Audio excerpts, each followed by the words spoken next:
Persuade with Purpose, Never Be Neglected Again, Audiobook. Reading by Coleman Hudson. Published by A1 Audiobook. Introduction. The Agony of Being Invisible.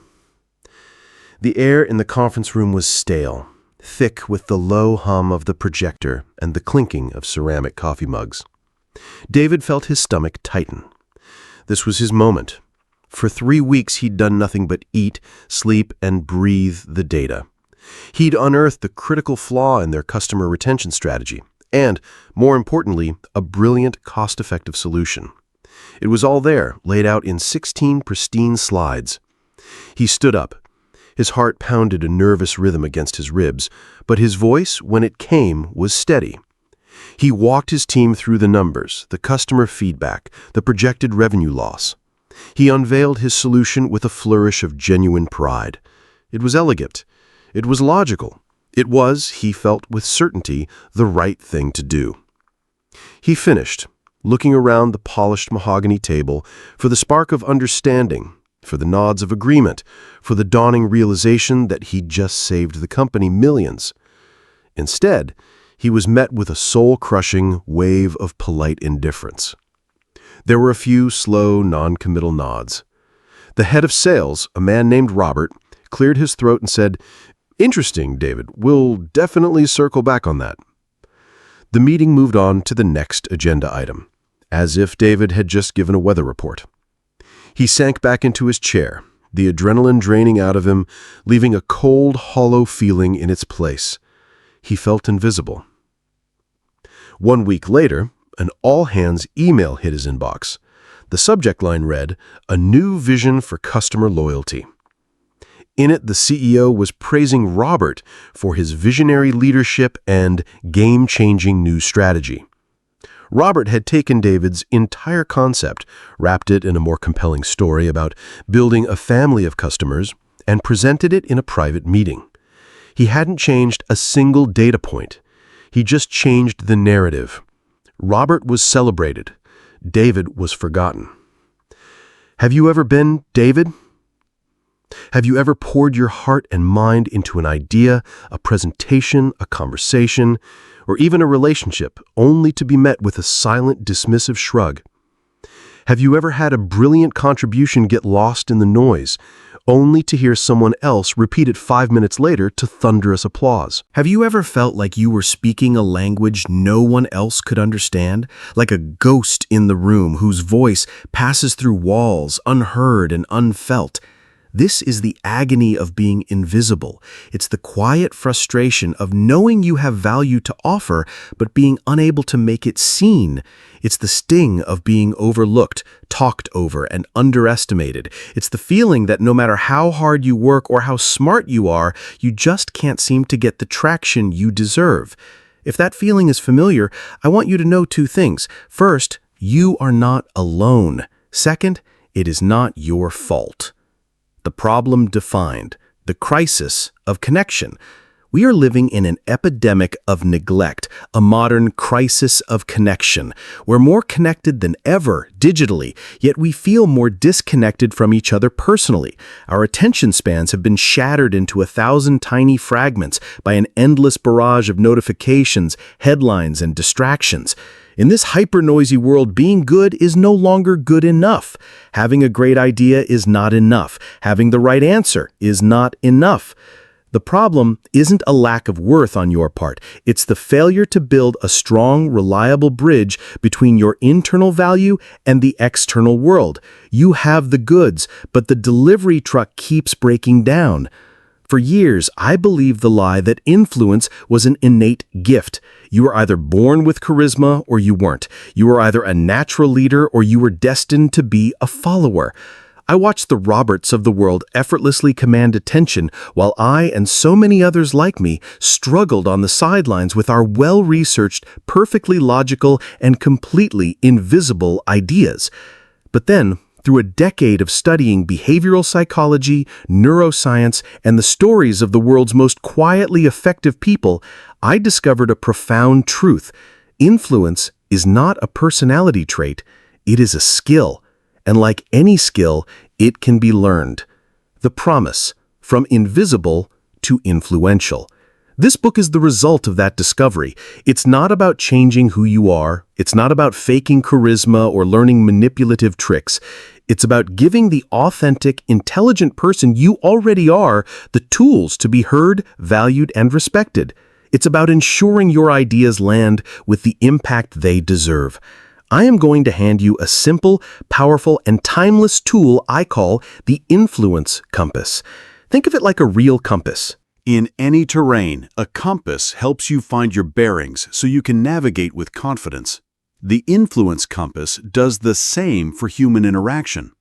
It's a framework that allows you to orient yourself in any conversation, meeting, or relationship so that your message finds its true north. It is the antidote to neglect. By the time you finish this book, you will have a complete system to ensure you are never willfully ignored again. You will learn to command attention without being demanding. You will learn to persuade without being pushy. You will replace the anxiety of being overlooked with the quiet confidence of authentic influence. You will learn how to turn a no into a conversation and a maybe into a committed yes. This is my promise to you. You will learn to persuade with purpose, and you will never be neglected again. The Roadmap, your guide to the Influence Compass. Our journey is structured around the 4 cardinal points of the Influence Compass. Each part of this book will build on the last, giving you a complete, actionable system. Here's a look at the path ahead. North, N. Noble intent. First, we'll start with your why. You'll learn to define the clear, authentic, and honorable purpose behind every communication. This is your source of power. East, E. Empathetic resonance. Next, we'll turn our attention outward. You'll master the art of deep hearing and perspective mapping, the ability to truly understand the world from another person's point of view. This is how you build connection. South, S. Synchronized signals. With your intent and empathy aligned, you'll learn the Congruence code, how to ensure your words, tone, and body language are all sending the same powerful messages of trust and confidence. This is how you build credibility. West, W. Woven wins. Finally, you'll discover how to shift from a me versus you mentality to a collaborative mindset, co-creating outcomes that are valuable for everyone involved. This is how you build lasting alliances. The world doesn't need another Robert, another slick talker who can sell an idea. The world desperately needs you. It needs your thoughtful solutions, your deep integrity, and your unique perspective. It needs the David inside all of us to finally have a voice. This is your manual. It's your training ground. It's your compass. Let's begin. Chapter 1. The Influence Fallacy. Why Naturals Don't Exist. We all know one. That person who walks into a room and seems to subtly bend it to their will. They don't have to be the loudest or the most powerful person there, but when they speak, people listen. Their ideas are met with thoughtful consideration. Their humor lands perfectly. They navigate difficult conversations with a disarming grace, leaving everyone feeling respected, even when they disagree. We look at these people with a mixture of awe and quiet envy. We call them naturals. We say they have a gift for people, or that they were born with charisma. We watch them operate and tell ourselves a story. Some people just have it, and I don't. This right here is the most pervasive and damaging myth in personal development. It's a quiet lie that has held more people back from their potential than perhaps any other. I call it the influence fallacy. The fallacy is the belief that the ability to persuade, connect, and lead is an innate, fixed personality trait, a prize won in the genetic lottery. You either have it or you don't. And if you don't, your only option is to stand on the sidelines and admire those who do. It's a comforting lie, in a way. It absolves us of responsibility. If influence is a fixed trait, like eye color or height, then our failure to be heard isn't our fault. we can't be blamed for not being a people person. We can just sigh, accept our fate, and let the naturals run the show. But it is a lie, and it is costing you your career, your relationships, and your sense of self-worth. It's the reason David's brilliant idea in the introduction died on the vine while Robert's repackaged version soared. David likely believed in the influence fallacy.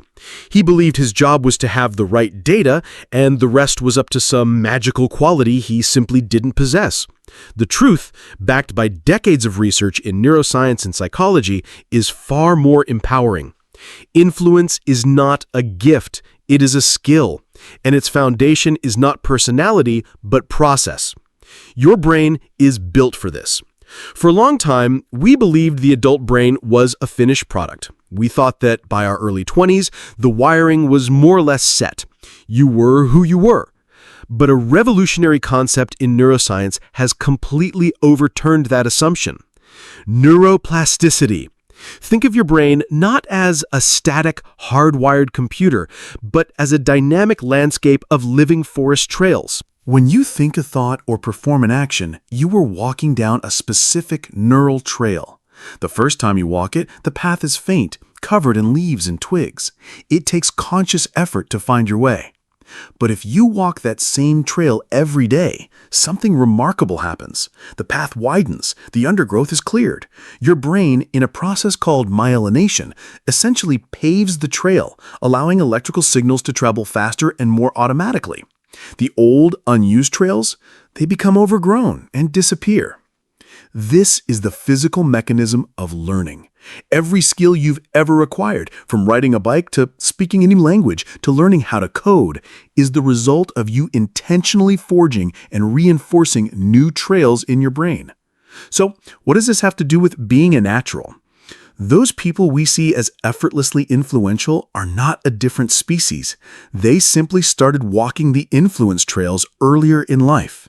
Perhaps they grew up in a large family where they had to learn to be heard. Maybe they had a mentor who modeled great communication. They got more practice, and their brains adapted. Their skills feel natural to them now for the same reason that tying your shoes feels natural to you. They've paved the neural pathway through thousands of repetitions. The beautiful, life-changing news is that those trails are not exclusive. Your brain is ready and waiting to build them right now. The skills of deep hearing, perspective mapping, and sending congruent signals are just that, skills. They are trails you can choose to start walking today. With intentional practice, you can pave them until they become just as automatic and natural as they are for anyone else. The idea that you're just not a people person is a neurological myth. You have the most sophisticated social learning device in the known universe sitting right between your ears. It's time to give it a new set of blueprints. And for that, we can look to an unlikely icon of influence: the clumsy spy who taught a nation to cook. When you picture Julia Child, you probably see the towering, cheerful, and supremely confident woman who brought the magic of French cooking into American homes. Her buoyant voice and unflappable charm made her an icon of warmth and authority. She was, by any measure, a natural on camera. But Julia Child was not a natural, not even close. When a 36-year-old Julia arrived in Paris after World War II, she couldn't cook at all. She was a former intelligence officer, a spy who, by her own admission, was a clumsy, uncoordinated, and impatient student. Her first class at the prestigious Le Cordon Bleu cooking school was a disaster. She couldn't chop onions properly. Her soufflés fell, her sauces broke. She was surrounded by serious, focused French chefs who saw her as a loud, amateurish American. She could have quit. She could have told herself the lie, "I'm just not a natural cook." But Julia had found something that would become the first and most important point on our influence compass: a noble intent. She had fallen deeply, passionately in love with French food, and she developed a burning purpose: to deconstruct its intimidating complexity and share its joy with an American audience she knew was hungry for something more than Jell-O molds. Her purpose drove her through every failure. She didn't rely on talent. She relied on a process. She would practice a single technique, flipping an omelet, deboning a duck, hundreds of times, breaking it down into small, repeatable steps. She wasn't just learning to cook. She was learning how to teach. She was mastering the art of translating a complex idea into something anyone could understand. When she finally got her own TV show, The French Chef, she wasn't performing, she was connecting. She dropped chickens on the floor, laughed at her own mistakes, and talked to the audience as if they were a close friend in the kitchen with her. Her influence didn't come from being perfect, it came from being purposeful, empathetic, and utterly authentic. Julia Child didn't become influential because she was a natural. She became a natural because her influence grew directly from her purpose and her process. She proves that the path to mastery isn't about innate genius, it's about intentional practice. The path forward, your influence compass. If influence is a skill, then it needs a curriculum. If it's a journey, you need a map. This is why I developed the Influence Compass. It is the process that Julia Child used intuitively. It's the system that the naturals apply, often without knowing it. And it's the tool that will allow you to learn this skill deliberately and effectively. Just as a real compass guides you through the wilderness, this framework will guide you through the complexities of human interaction. It is built on the 4 interdependent points we introduced earlier. N, noble intent, your clear, authentic purpose. Julia's was to share the joy of French cooking. East, E, empathetic resonance, your deep understanding of the other person's world. Julia knew her audience was intimidated and needed encouragement, not judgment. South, S, synchronized signals, the alignment of your words, tone, and body language. Julia's on-screen presence was a perfect match for her warm, accessible message. West, W, woven wins, the co-creation of a shared, valuable outcome. Every successful recipe was a win for both Julia, who fulfilled her purpose, and her audience, who gained a delicious meal and new confidence. Forgetting any one of these points is like trying to navigate with a broken compass. You get lost, you get frustrated, you get neglected. But when you learn to align all 4, you create a powerful, undeniable force. You become persuasive without being manipulative. You become confident without being arrogant. You become, in the best sense of the word, a natural. The journey starts now. The first step is to shed the dead weight of the fallacy that has been holding you back. Chapter 1 Summary. Key takeaways. Influence is a skill, not an innate gift.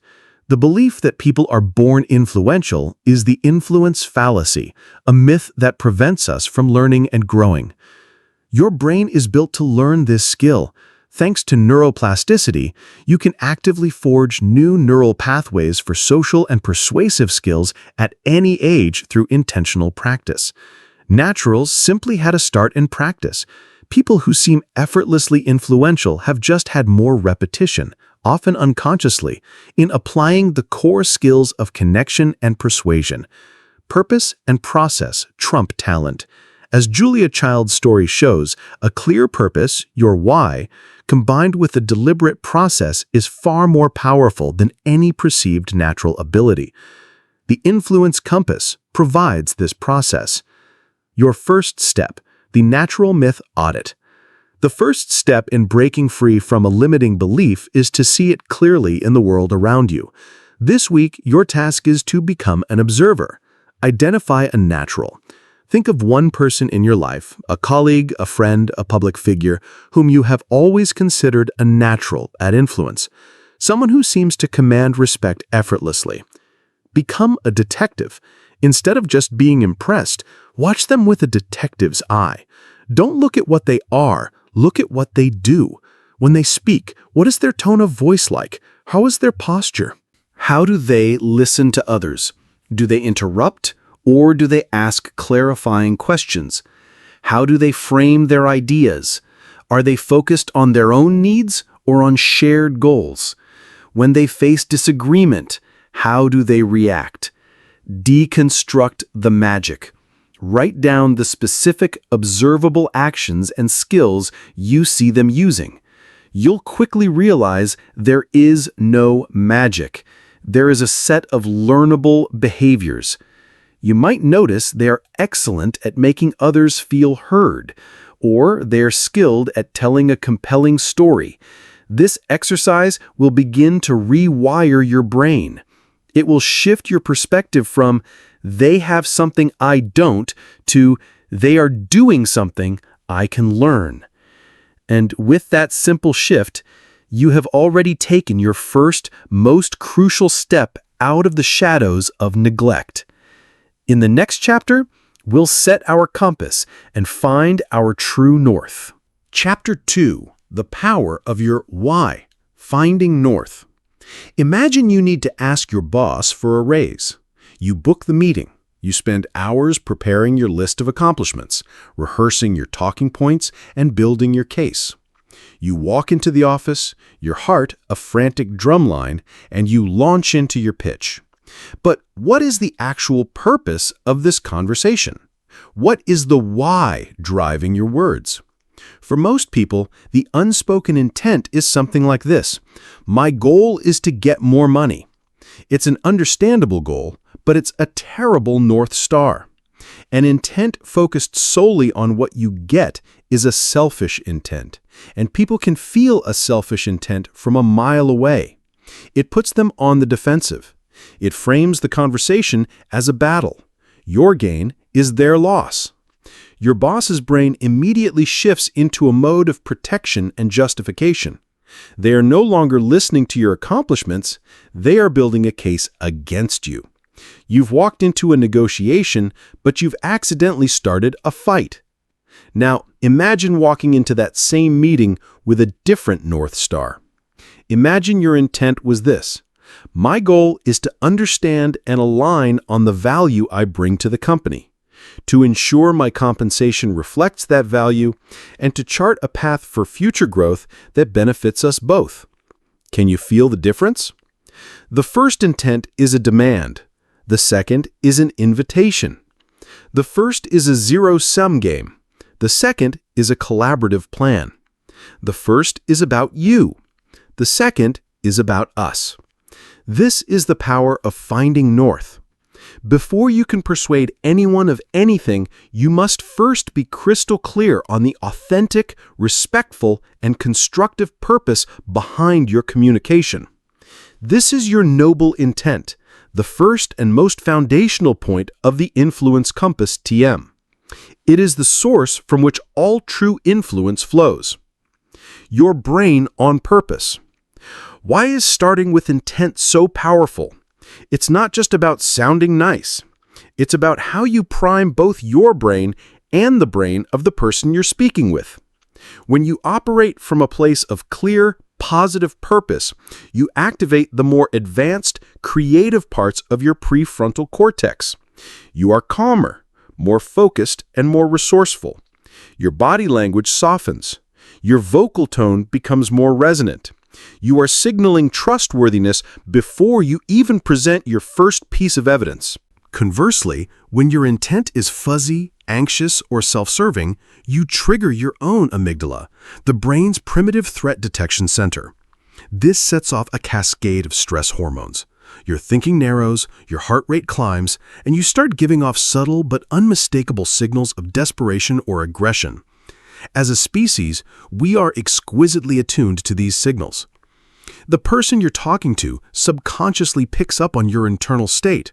If you are in fight or flight mode, you will put them there too. You cannot build a bridge from a battlefield. Management theorist Simon Sinek famously urged organizations to start with why.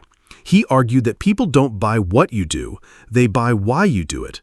This principle is just as powerful on a personal, interaction-by-interaction level. Your why, your noble intent, is the emotional and psychological context for everything you say and do. Get the why right, and the what and how have a fighting chance.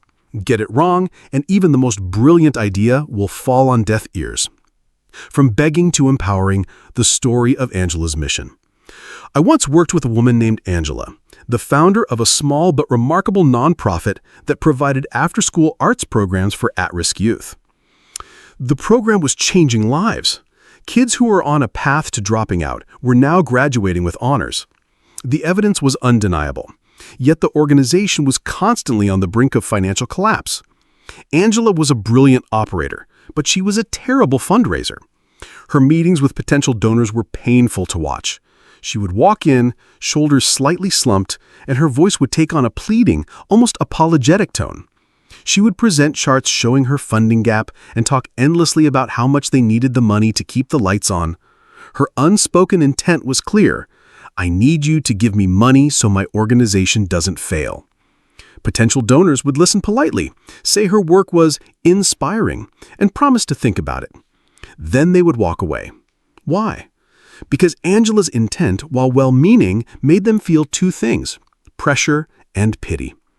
No one enjoys feeling pressured, and pity rarely opens a checkbook. She was unintentionally making them the solution to her problem, not a partner in a shared mission. She was a ghost asking for a handout. During one of our coaching sessions, I asked her to stop thinking about what she needed and start thinking about what she was offering. What was she giving these donors? After a long silence, her entire posture changed. She sat up straighter. I'm not asking for a handout, she said, a new energy in her voice. I'm offering them a chance to be part of a life-changing story. I'm giving them a direct way to invest in the future of their own community. I'm offering them joy. This was it. This was her true north. We worked on reframing her intent for her very next donor meeting. Her new noble intent was, my goal is to share the incredible stories of our students and invite this person to experience the joy of becoming a hero in their journey. The transformation was astounding. She walked into her next meeting not as a beggar, but as a host. She didn't lead with the budget deficit. She led with a powerful story of a teenage girl who discovered a talent for painting that gave her the confidence to apply for college. She wasn't asking for money. She was inviting the donor to be a character in the next chapter of that girl's success. She was offering him a role in a beautiful, unfolding drama. He wrote a check on the spot for double what she would have had the courage to ask for before. He wasn't donating out of pity. He was investing in purpose. Angela had stopped trying to persuade people to solve her problem and started inviting them to fulfill a shared purpose. The tool: crafting your intent statement. A noble intent cannot be a vague, fuzzy feeling. To be effective, it needs to be a clear, conscious choice. Before any important interaction, a meeting, a tough conversation, a critical email, you must take 30 seconds to define your north. The most effective way to do this is with an intent statement. An intent statement is a simple, one-sentence declaration you make to yourself. It solidifies your purpose and sets the course for the entire interaction. It follows a simple formula. My goal in this interaction is to constructive verb so that we can shared positive outcome. Let's break that down. Interaction. Be specific. Is it a team meeting, a performance review, or a conversation with my spouse about chores? Constructive verb. This is crucial. Use words that open doors, not close them. Words like clarify, explore, align, connect, support, resolve, create, inspire. Avoid adversarial words like convince, prove, win, get, demand. Shared positive outcome. This forces you to think about the woven win, our West Point. What is the ideal outcome for both of you? So that we both feel clear on the path forward. So that she feels supported and we can solve this problem together. So that we have a plan that feels fair to both of us. Let's revisit our examples. Asking for a raise. Before, selfish intent, I need to get more money. After, intent statement, my goal in this meeting is to align on the value I've created so that we can ensure my compensation is fair and map out a future growth plan. Giving difficult feedback. Before, fuzzy intent, I have to tell Kevin his reports are sloppy. After, intent statement, my goal in this conversation is to support Kevin by clarifying the standards for his reports so that he can succeed in his role and our team can be more effective. This simple, private exercise radically changes the energy you bring to an interaction. It transforms you from an adversary into an ally. It is the first and most critical step to persuading with purpose. Chapter 2 Summary, Key Takeaways. Your starting point is your intent. Before you try to persuade, you must be clear on your why. This is your north point. A noble intent is authentic, respectful, and constructive. It focuses on a shared positive outcome, not just on what you want to get. Your intent primes your brain and the other person's. A positive, clear purpose creates an atmosphere of trust and collaboration. A selfish or fuzzy intent creates defensiveness and resistance. Shift from what you need to what you offer. Like Angela, reframe your communication as an invitation to be part of something valuable, not a demand to solve your problem. Your first step. Write one intent statement. Knowledge is useless without action. Your task for this chapter is to make this tool real. Look at your calendar for the next 24 to 48 hours. Identify one upcoming interaction that feels important or slightly challenging. It could be a meeting, a phone call, or even an email you need to write. Take 30 seconds to write an intent statement for it. Use the formula. My goal in this interaction is to constructive verb so that we can shared positive outcome. Write it down on a sticky note or in a notebook. Keep it in front of you as you go into the interaction. Let it be your private anchor, your compass pointing north. Don't worry about getting it perfect. The simple act of defining your purpose is a revolutionary step. You are no longer drifting. You are now navigating, and you are on your way to being heard. Chapter 3. The Purpose Filter. From Selfish to Significant. You did the exercise from the last chapter. You identified an important conversation, and you wrote your intent statement. My goal in this meeting is to align with the team on the new project timeline so that we can all be set up for success. It sounds good. It's collaborative. It's positive. It feels noble. But let's be honest with ourselves, because true influence demands radical self-honesty. Is that your only intent? Is there a subtle, unspoken motivation hiding beneath the surface? Perhaps your hidden intent is, and I want to do this so my boss sees me take charge, so I look like the most competent person in the room, and so I can secure that promotion I've been eyeing. Suddenly the why feels different. It's tainted. That shiny, noble intent is now being powered by a murky, selfish engine. And while you may think you can hide it, you can't. The ego always leaks. It seeps into your tone of voice, your word choice, your body language. The team won't hear, let's align for success. They'll feel, fall in line with my agenda. Our minds are masters of self-deception. We are brilliant at dressing up our selfish desires in the clothing of noble causes. Psychologists call this self-serving bias, our tendency to see ourselves in an overly favorable light. We naturally convince ourselves our motives are purer than they are. This is why creating an intent statement is only the first step. To make it truly powerful, you have to test it. You have to run it through a quality control system that separates the selfish from the significant. This system is the purpose filter. The purpose filter is a simple 3-question diagnostic that you apply to your intent statement. It acts like a refinery, burning away the impurities of ego, fear, and hidden agendas, leaving you with an intent that is pure, powerful, and authentic. It ensures your North Star is a true guide, not a flickering mirage. The high cost of an unfiltered intent, the implosion of a vision. Liam was the kind of founder you read about in magazines. He was brilliant, passionate, and had an incredible vision for his tech startup called ConnectSphere. His noble intent was genuinely world-changing, to create a platform that would combat loneliness by fostering deep, meaningful local communities. In the early days, this purpose was magnetic. He attracted a team of fiercely loyal and talented people who would have followed him anywhere. They weren't just working for a paycheck, they were on a crusade. But as the company grew, the pressure mounted. Investors wanted faster returns. Competitors emerged. The initial pure vision began to get clouded by the fog of fear.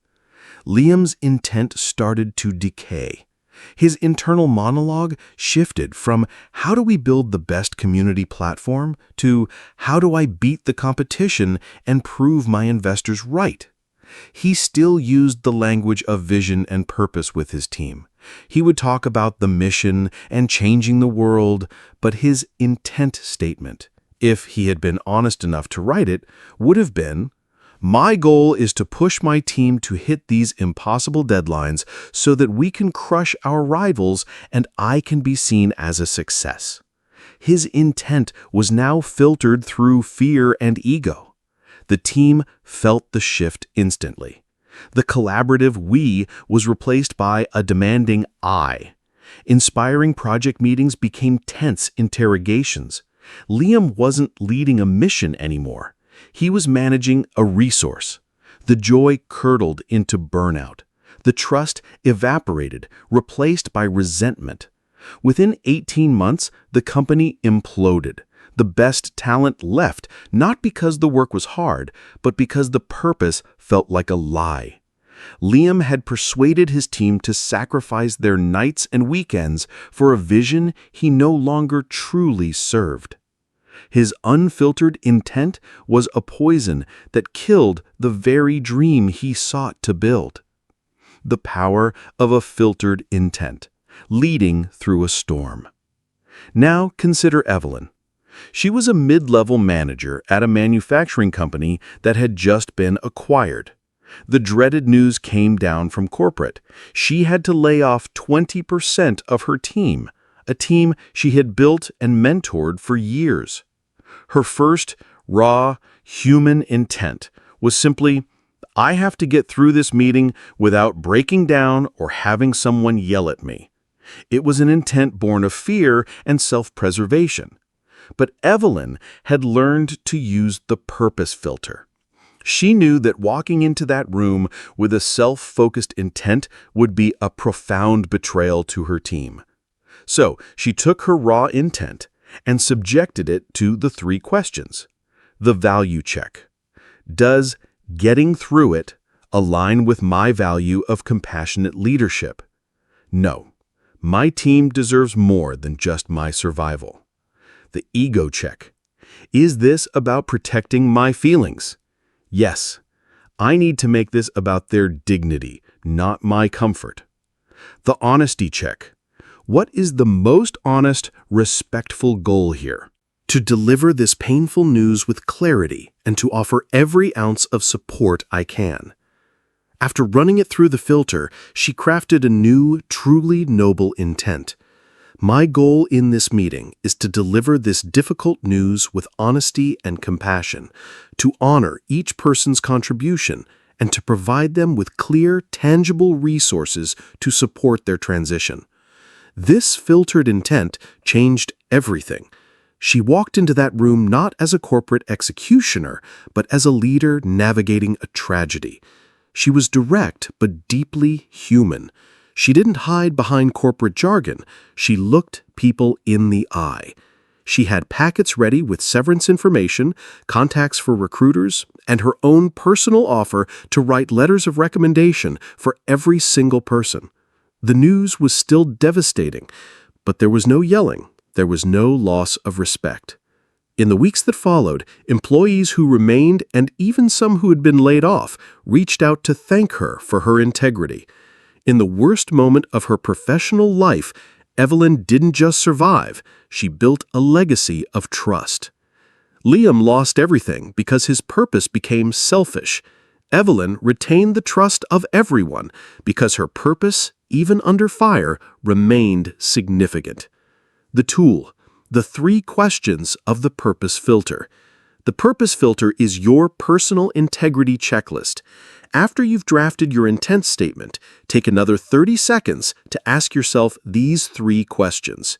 Question 1, the value check. Does this align with my core values? Your values are your personal constitution. They're words like integrity, compassion, excellence, courage, or community. An intent that clashes with your values will create internal conflict, cognitive dissonance that makes you feel and appear inauthentic. If your intent is to close this deal at any cost, but a core value is integrity, the filter will flash red. You must adjust your intent to something like, my goal is to explore a solution that works for this client while upholding our standard of quality. Question 2 is the ego check. Does this serve a purpose greater than my own validation or gain? The ego is not your enemy, but it's a terrible navigator. It craves to be right, to look smart, to be praised. This question forces you to look beyond your ego's needs. Does your intent serve the team, the project, the customer, or the health of the relationship? Shifting the focus from how can I win to how can we win is the single biggest step from selfish to significant. Question 3, the honesty check. Am I being transparent about my primary goal? This question smokes out hidden agendas. Are you saying you want to collaborate on a report when you really just want someone to do your work for you? Are you saying you want to catch up with a former colleague when you really want to ask for a job? While you don't need to be blunt, your intent should be an honest reflection of your primary objective. An intent that passes the honesty check creates clarity and trust. One that fails creates suspicion. If your intent statement passes all 3 checks, you can proceed with confidence. Your north is true. If it fails 1 or more, you haven't failed. You've successfully caught an impurity before it could do any damage. Now you can refine it until it's clear, strong, and ready to guide you. Chapter 3 Summary. Key takeaways. Our minds naturally create self-serving narratives. We must actively challenge our own motives to ensure they are pure. An intent statement is a draft. The purpose filter is the final edit. This 2-step process ensures your why is both clear and truly noble. An unfiltered intent, driven by ego or fear, will eventually sabotage you. It poisons trust and undermines even the best laid plans, as seen with Liam. A filtered intent allows you to lead with integrity even in a crisis. It builds trust and preserves relationships, as seen with Evelyn. Use the 3-question filter. 1. Does it align with my values? Value check. 2. Does it serve more than just my ego? Ego check. 3. Am I being honest about my goal? Honesty check. Your first step, the purpose filter worksheet. Let's put the filter to work on the intent statement you created in the last chapter. Write your intent statement at the top of a piece of paper. Below it, create 3 sections, 1 for each question of the filter. Answer each question honestly. The value check. List 3 to 5 of your core personal or professional values. Does your statement align with them? How? The ego check. Be brutally honest. What part of this intent serves your ego? Again, wanting to look good, be right, have control. What part serves a larger purpose? Is the balance right? The honesty check. Is there a hidden agenda? If the other person knew your deepest motivation, would they feel misled? Refine your statement if needed. Based on your answers, do you need to adjust your intent statement? Rewrite it until you can answer yes to all 3 questions with confidence. This is not an exercise in self-judgment. It is an exercise in self-awareness. By taking these 2 minutes to filter your purpose, you are doing the deep work that transforms a simple conversation into an act of authentic influence. Chapter 4. Beyond active listening, the art of deep hearing. We've all been there. You're in the middle of a tense conversation with a partner or a close friend. They are upset about something, and you, trying to be the good listener, are deploying all the techniques you've ever learned. You are making eye contact. You are nodding. You are even using the classic active listening trick of paraphrasing what they said. So what I'm hearing you say is, you're frustrated because I didn't take out the trash. You deliver the line perfectly. You've checked all the boxes of good communication.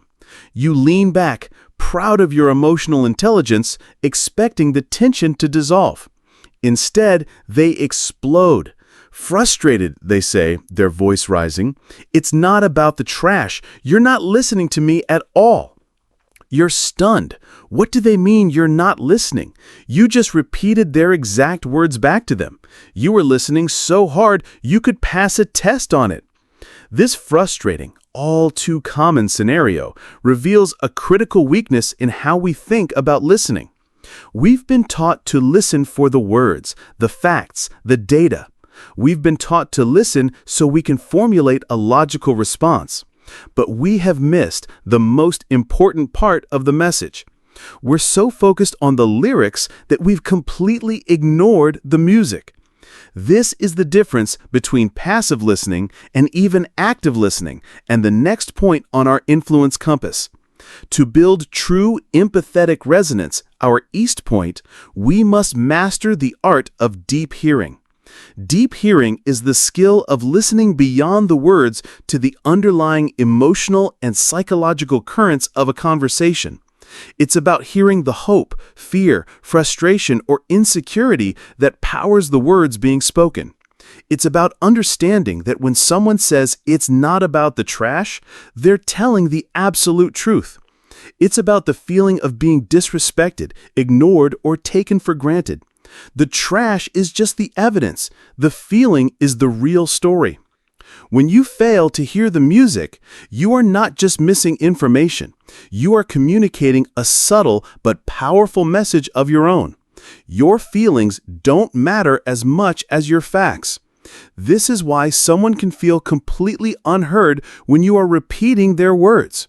They know on a gut level that you've missed the point entirely. Your brain's built-in empathy Wi-Fi.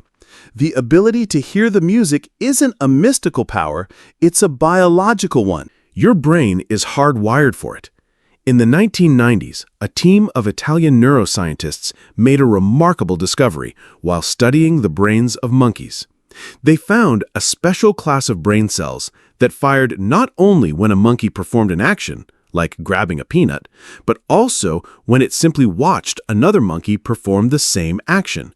They called them mirror neurons. You have them too. These cells are like your brain's built-in empathy Wi-Fi. They create an internal, simulated experience of what another person is feeling or doing. When you see someone smile, your mirror neurons for smiling fire, allowing you to experience a flicker of their joy. When you watch an athlete trip and fall, you viscerally flinch because your brain is mirroring their physical shock. This is the neurological basis of empathy. Deep hearing is the art of consciously tuning into the signal from your mirror neurons.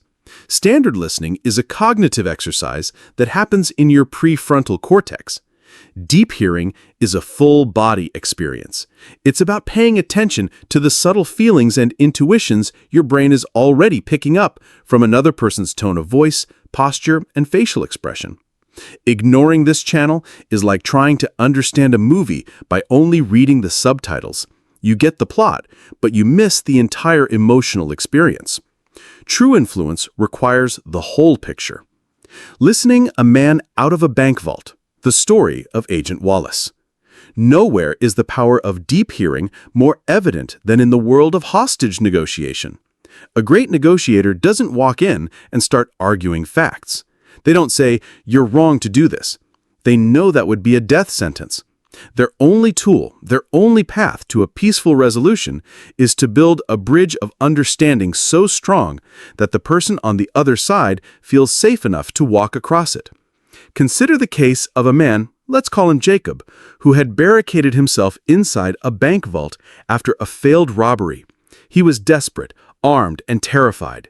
The police established a perimeter and got a negotiator, Agent Wallace, on the phone with him. Jacob was agitated, shouting about how the system was rigged, how he'd lost his job, and how the bank had unfairly foreclosed on his family's home. A novice listener would hear the lyrics, "I am angry about losing my home." They might try to argue the facts.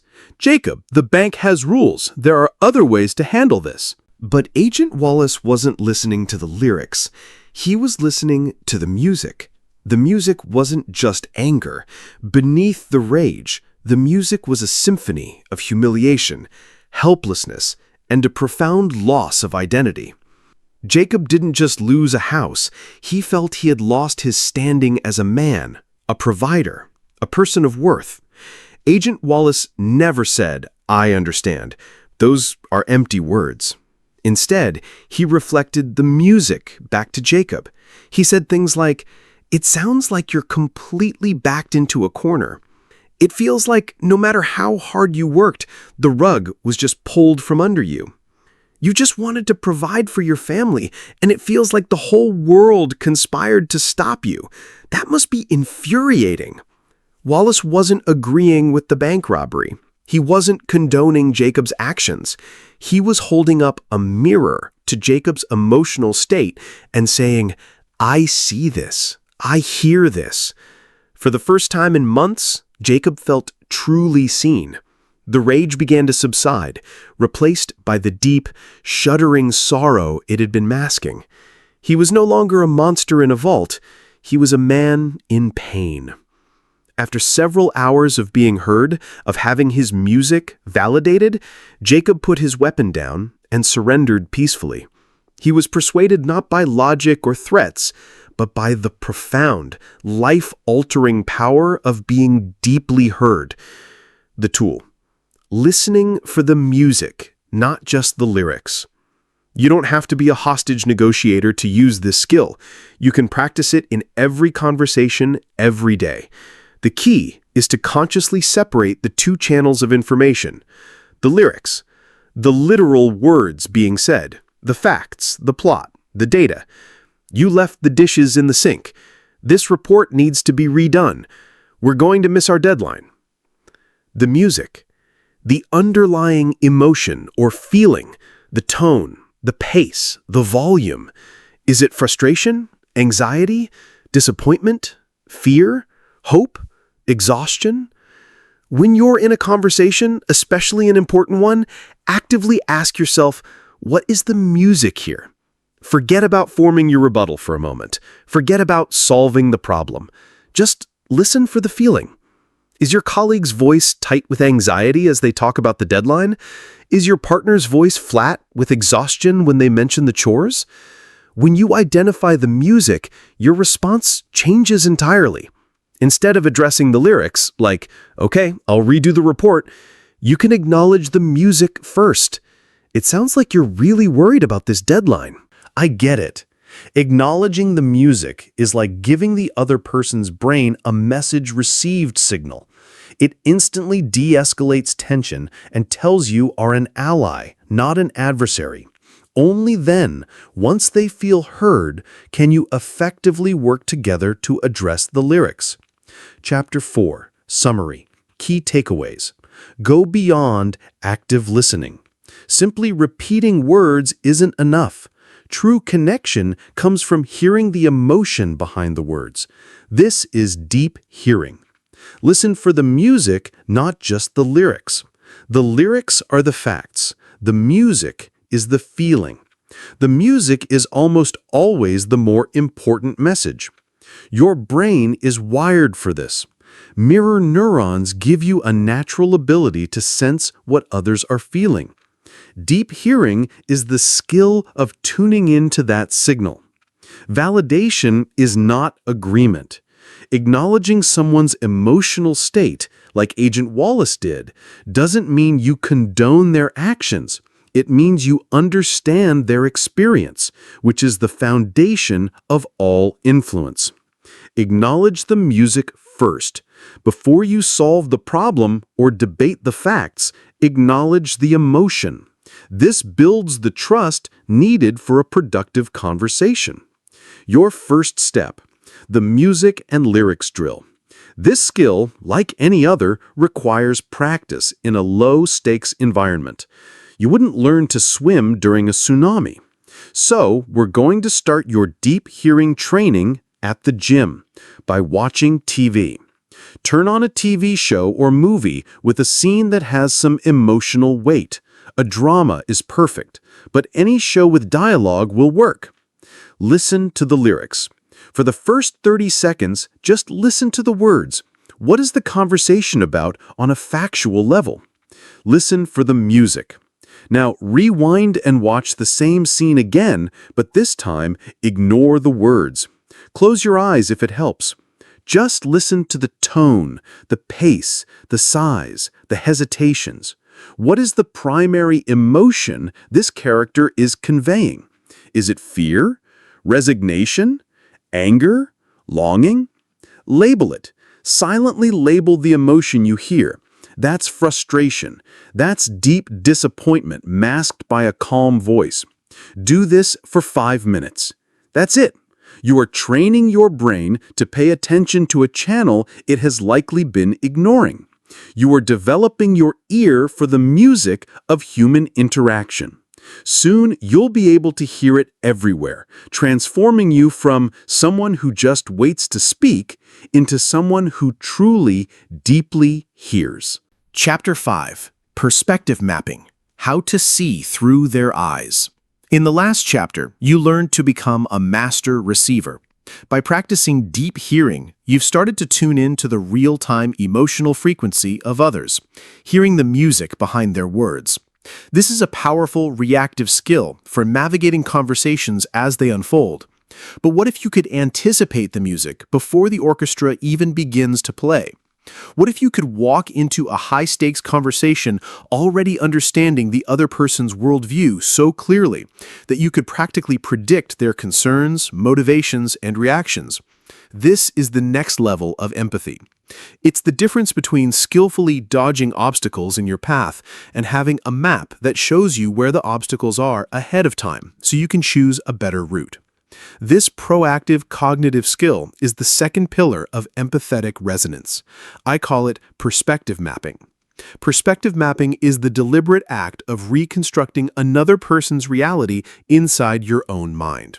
It's a strategic exercise in empathy where you move beyond feeling for someone and start thinking like them. It's the most effective antidote to one of the most powerful communication poisons, the curse of knowledge. The curse that makes geniuses fail. The curse of knowledge is a cognitive bias that affects us all, but it is especially cruel to smart, knowledgeable people. The curse is this: once you know something, it becomes incredibly difficult to imagine what it's like to not know it.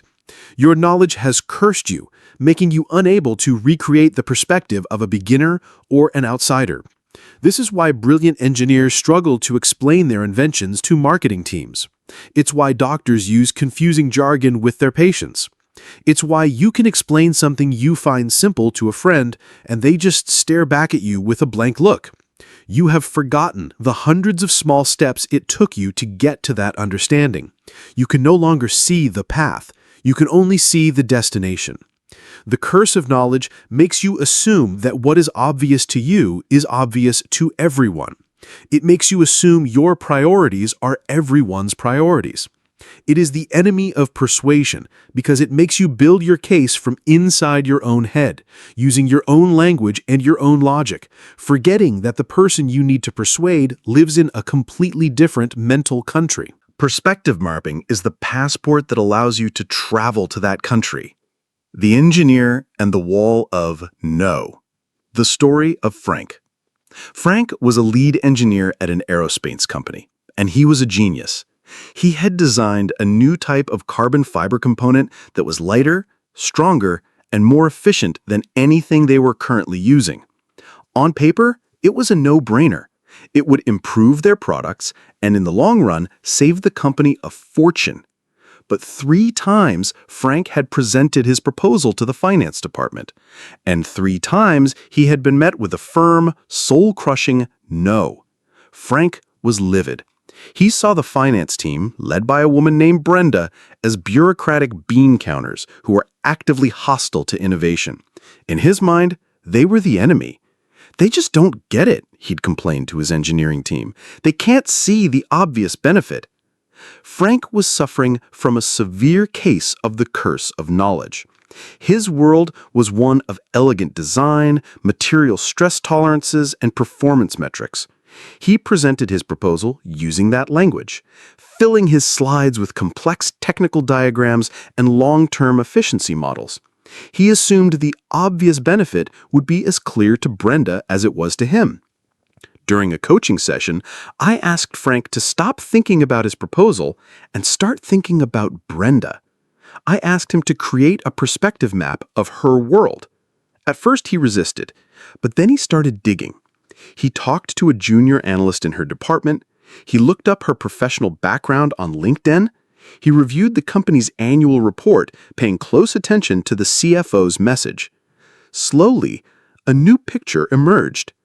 Frank created a map of Brenda's world, and it looked nothing like his. Her primary pressure wasn't innovation, it was the quarterly earnings report and the stock price. Her main priority wasn't long-term efficiency, it was short-term budget adherence and mitigating financial risk. Risk was her trigger word. Her biggest problem was unforeseen costs that threw her meticulous forecasts into chaos. Her language wasn't engineering specs, it was ROI, CapEx, and risk-adjusted cash flow. Looking at this map, Frank had a stunning realization. He hadn't been speaking a different language. He had been speaking a language that to Brenda sounded like pure, unadulterated risk. His proposal, with its high upfront cost for retooling and new materials, looked like a massive, unpredictable expense that threatened the very stability she was hired to protect. He wasn't the hero of his story, he was the villain of hers. Armed with this map, Frank ripped up his old proposal. He created a new one. The first slide wasn't a technical diagram, it was a simple headline: a low-risk, phased plan for reducing long-term material costs by 15%. He led not with the science, but with the business case. He framed the high upfront cost not as a new expense, but as a strategic investment with a projected ROI he could defend. He included a detailed risk mitigation plan, addressing potential supply chain issues and implementation hurdles head-on. He was speaking her language.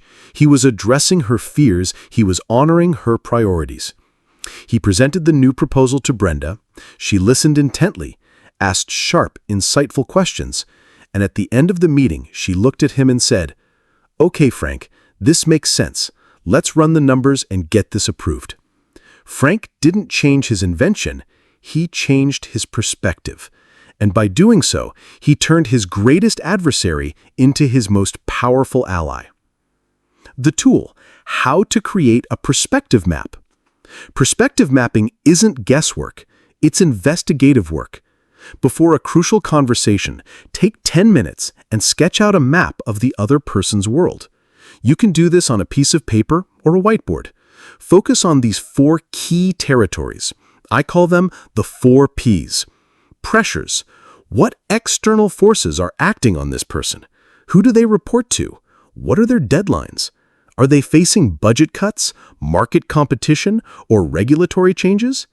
Think of these as the weather systems in their world. Priorities. What does success look like in their role? What are their key performance indicators, KPIs? What do they get rewarded or praised for? Is it sales numbers, customer satisfaction, on-time delivery, or staying under budget? This is their destination. Problems. What are their daily pains and frustrations? What keeps them up at night? What are the biggest obstacles to them achieving their priorities? This is the difficult terrain on their map. Proficiencies and language. What are they skilled at? What is their professional language? Do they talk in terms of data, relationships, legalities, creative concepts, or logistics? Speaking their language shows respect and makes your ideas easier for them to process. You don't need to know the person intimately to create a useful map. You can make educated guesses based on their role, their department, and your company's overall goals. The very act of thinking through these questions forces you to step outside your own curse of knowledge and into a world of empathy. Chapter 5, Summary. Key takeaways. Proactive empathy is a strategic advantage. Don't just react to emotions in the moment. Anticipate the other person's perspective before the conversation even starts. Beware the curse of knowledge. Your own expertise can blind you to the perspective of others. You must consciously work to remember what it's like not to know what you know. Stop seeing adversaries, start seeing different maps. People rarely say no to be difficult. They say no because your proposal looks like a threat on their map. To persuade someone, you must speak their language. As Frank learned, framing your idea in the context of their pressures, priorities, and problems is the key to getting a yes. Use the 4 Ps to map their world: pressures, priorities, problems, and proficiencies. Your first step, draw your first map. Let's make this tool practical. Think of a specific person you need to persuade or collaborate with in the near future. This could be your boss, a key client, a colleague from another department, or even your spouse regarding a family decision. Get a blank piece of paper. Write the person's name at the top. Divide the paper into 4 quadrants. Label them pressures, priorities, problems, and proficiencies. Spend at least 5 minutes brainstorming and filling in each quadrant. Don't judge your answers, just get them down. If you don't know something, make your best educated guess. The goal is to get your mind thinking from their point of view. What deadlines or bosses are breathing down their neck? Pressures. What one thing would get them a promotion or a bonus? Priorities. What is the most tedious or frustrating part of their day? Problems. What kind of language do they use in emails? Data-heavy or people-focused? Proficiencies. Keep this map. In the next chapters, as we move to the south point of our compass, you will learn how to use the intelligence from this map to craft a message so perfectly synchronized and compelling that it becomes almost impossible to ignore. Chapter 6, The Congruence Code. When your body speaks the truth. He sat across from the hiring manager, a young man named Kevin, applying for a leadership position. He had a stellar resume, a sharp suit, and perfectly crafted answers to every question. "So, Kevin," the manager said, "tell me about your ability to handle pressure. This role has tight deadlines and high expectations." Kevin leaned forward slightly and said, with a perfectly straight face, "I thrive under pressure. I find it motivating. I'm extremely calm and collected in a crisis." As he spoke these confident words, his right leg was bouncing up and down like a jackhammer. He was wringing his hands together under the table. His eyes darted around the room, only briefly making contact with the manager. His voice was a full octave higher than it had been 2 minutes earlier. Did the manager believe his words? Of course not. She didn't hear, "I am calm." She heard, "I am terrified, but I am telling you what I think you want to hear." Kevin's message had failed before it even finished leaving his mouth. Why? Because he was violating the most fundamental law of trust building. His signals were out of sync. He was broadcasting on 3 different channels, and they were all telling a different story. This brings us to the south point of our influence compass, synchronized signals. You've already found your north, your noble intent, and explored the east, your empathetic resonance. Now we have to broadcast that purpose and empathy to the world. And if that broadcast is fuzzy, contradictory, or weak, your message will be lost in the static. The master key to a clear broadcast is what I call the congruence code. The code is simple to understand, but requires profound self-awareness to master. Your words, your tone, and your body must all tell the same story. When these 3 channels are in perfect alignment, you create a state of congruence. Congruence is the physical expression of authenticity. It generates an undeniable feeling of trust and credibility. When your signals are incongruent, as Kevin's were, you generate suspicion and disbelief no matter how perfect your words are. The 738-55 myth and the deeper truth. You may have heard of the famous study by Professor Albert Mehrabian that is often misquoted to prove that communication is only 7% words, 38% tone of voice, and 55% body language. This has led many to believe that their words don't matter much, which is dangerously false. Mehrabian's research discovered something far more nuanced and powerful. His findings apply specifically to situations where we are communicating feelings and attitudes. And, this is the critical part, when the signals are contradictory. Here's the real takeaway.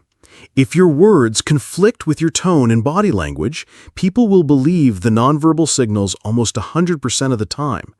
Your body doesn't know how to lie as well as your mouth does. It is the most honest part of your communication.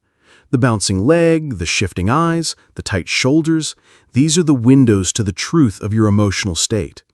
So when you say, "I'm confident," but your body is screaming, "I'm insecure," the audience will always believe your body. Your attempted influence will backfire. You haven't just failed to persuade, you've actively created distrust. The tale of two pitches, one heard, one felt. Let's look at two leaders trying to persuade their teams to embrace a difficult change. First, there was Senator Thompson, a career politician giving a speech about the need for economic reform. His speechwriters had crafted beautiful, populist language. His words said, "I feel your struggle. I am one of you. I understand the challenges facing the working family." These were the right lyrics. But as he spoke them from behind a massive wooden lectern, his body told a different story. His posture was ramrod straight and stiff. His hands gripped the sides of the lectern as if for dear life. His eyes scanned the room over the heads of the audience, never truly connecting. His vocal tone was a polished, monotonous drone. The audience heard the words of a common man delivered with the body language of a distant king. The incongruence was jarring. They applauded politely, but they didn't feel a thing. They didn't trust him. Now consider Brenda, the young startup founder we met in our outline. She had to announce a major pivot to her small team. They were abandoning a project they had all worked on for months. Her noble intent was clear, to honor their past work while inspiring them with a new, more promising vision. Her perspective map told her the team would feel discouraged and defensive. The night before the meeting, Brenda was terrified. But instead of just rehearsing her words, she rehearsed her congruence. Minutes before walking in, she went into an empty office and stood in a power pose. Hands on hips, feet spread wide, chin up. As researcher Amy Cuddy has shown, our bodies can change our minds. By holding a posture of confidence, she began to actually feel more confident. She walked into the meeting not with a script, but with a clear intent. She stood not behind a barrier, but among her team. Her posture was open, her hands used to carve out the shape of her new vision in the air. Her voice was filled with genuine passion for the new direction, but also with sincere empathy when she acknowledged their hard work on the old one. Her words said, "This will be hard, but it's the right move." Her tone said, "I believe in this and I believe in you." Her body said, "I am open, honest, and confident in our shared future." The signals were perfectly synchronized. The team felt her conviction. They felt her respect. They didn't just hear her plan. They felt her leadership. They trusted her and they got on board. The tool? The 3 channels of truth. Mastering the congruence code means becoming the conscious director of the 3 channels you are always broadcasting on. 1. The visual channel, your body language. This is the most powerful signal. Before an important interaction, check your posture. Are you making yourself small and closed off, or are you open and expansive? Are your shoulders slumped in defeat or pulled back with purpose? Practice making genuine eye contact, not a creepy, unbroken stare, but a comfortable, confident gaze that says, "I see you and I am fully present." Use your hands to express your ideas, not to fidget or hide in your pockets. 2. The vocal channel, your tone of voice. Your voice is the soundtrack to your words. A monotonous tone signals boredom. A high-pitched, fast-paced voice signals anxiety. To convey confidence and authority, practice speaking slightly slower than you normally would. Vary your pitch to keep your listener engaged. Use volume purposefully. Speak up to be heard, but don't be afraid to lower your voice to draw your listener in and emphasize a key point. 3. The verbal channel. Your words. Your words are the final piece of the puzzle. They must align with the emotion of your nonverbals and the purpose of your intent. This is where your work from the East Point pays off. Use the language you discovered on your perspective map. If you're talking to a finance person, use their words, ROI, risk mitigation. If you're talking to a creative, use their words, vision, story, feel. This verbal alignment is the ultimate sign of respect. Chapter 6. Summary. Key takeaways. Congruence builds trust. Incongruence destroys it.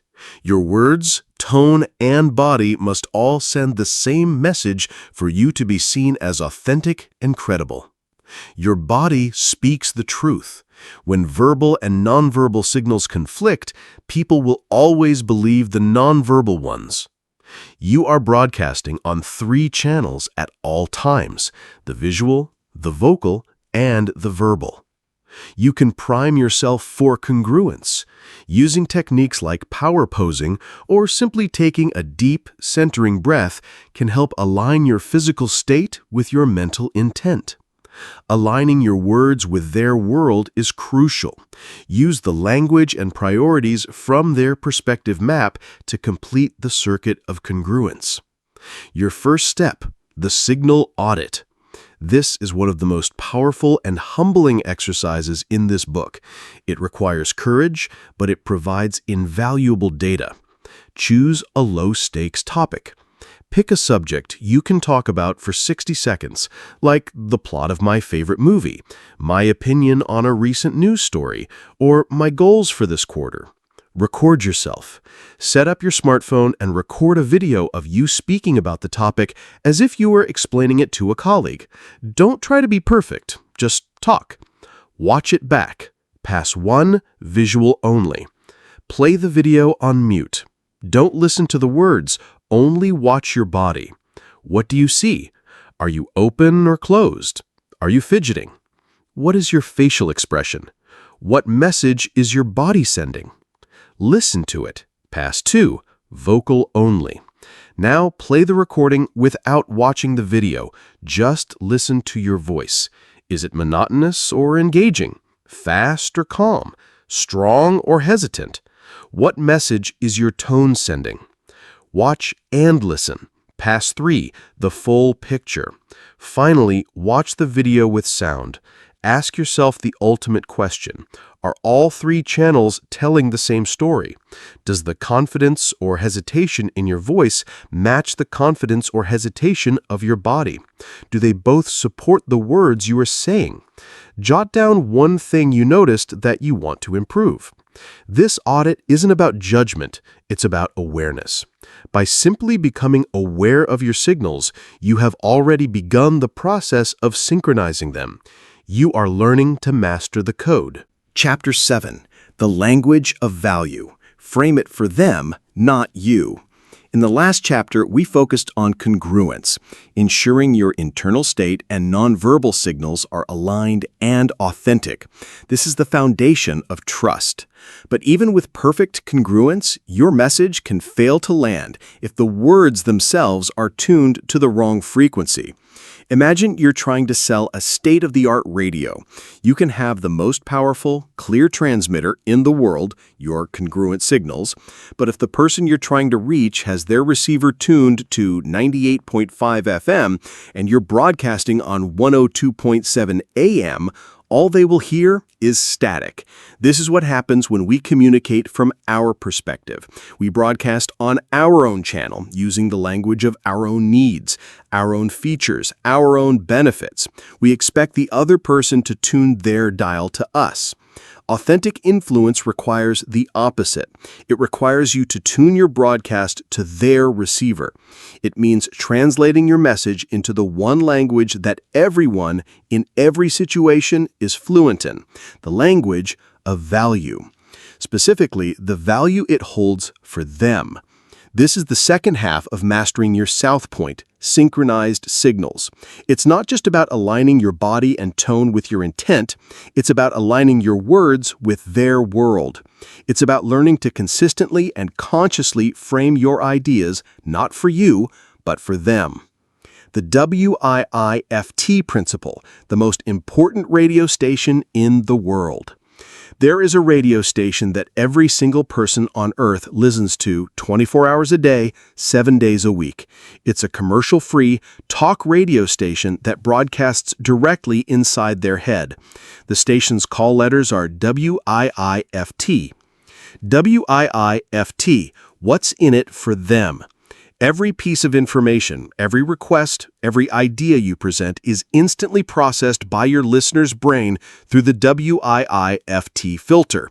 If your message clearly and compellingly answers that question, they will lean in, they will listen. They will be open to persuasion.